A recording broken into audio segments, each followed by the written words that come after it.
about how to insert an NG tube and also NG tube maintenance we will talk about, and also how to care for the patient with NG tube. So the first supplies that you have to get is the Salem Som NG tube, and also the NG tube, the suction tubing, and also making sure there is a suction that is available at the bedside. So, and also you have to get the 20 cc syringe or the big 60 cc syringe. You have to get that. All this information is also in the Elsevier. Elsevier Clinical Skills has this information. So preparing the patient, explain to the patient identifiers, making sure there's orders if you have to insert an NG tube on its own, and always look for the reason why you're inserting the NG tube.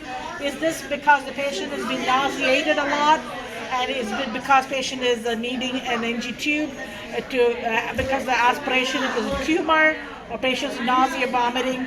So always look to see why you are inserting an NG tube, because to aspirate the gastric contents out, or because the patient has a stroke, and then why you are feeding, using the NG tube as a feeding mechanism. So always look for that, because it depends on it. And then this is inserting the NG tube, so preparing the tube, put on the gloves, wash your hands, hand hygiene first, and then talk to the patient, explain to the patient, position the patient for the best results, and measure the tubing. Measuring the tubing, always making sure it's from the nose tip to the earlobe and then to the siphon. Now the new tubes have the measurement, how to do that. It has written numbers, so make sure you're writing it down. So when you have put the NG tube down, so when it comes to there, numb the patient throat, have them also, sometimes if the patient can swallow, have them do the ice chips, and then you swallow them and put all the way down.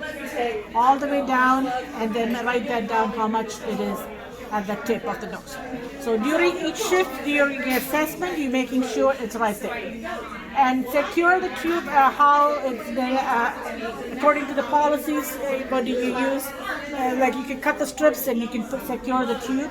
Also sometimes they have the bridle one and you can secure the tube. So confirm the placement with the x-ray. You do not pour the air into the syringe anymore. You do not do that anymore. That practice is gone. So the chest x-ray to confirm the placement where the tube is, that you can do. When you're getting a report from a nurse saying that patient has an NG tube, patient has nausea and vomiting, and I had to give Phenergan or Zofran, that tells you that, okay, there's something wrong. So you need to say, okay, stop. What's going on? Is the tube in the right place? How much to aspirate the gastric content is coming out? So that you need to look and see. And when patient has a surgery and then patient has an NG tube, always check and see the tube is functioning. And if the surgeon says to clamp the NG tube, so you would clamp the NG tube. So this is the part that you'll be connecting to the suction, and not the blue part. And blue part, if it's not used, you can get this, and you can the blue to blow, and then you leave it to it. And this is the part that will be connection. So you'll be taping that onto the face of the patient. That is one thing about that. And you also want to make sure this is when the patient is getting the tube feeding, you crush the medications very finely, or you get the liquid form, and then give the medications through the NG tube, so it's all the way going down and it's flushing very good.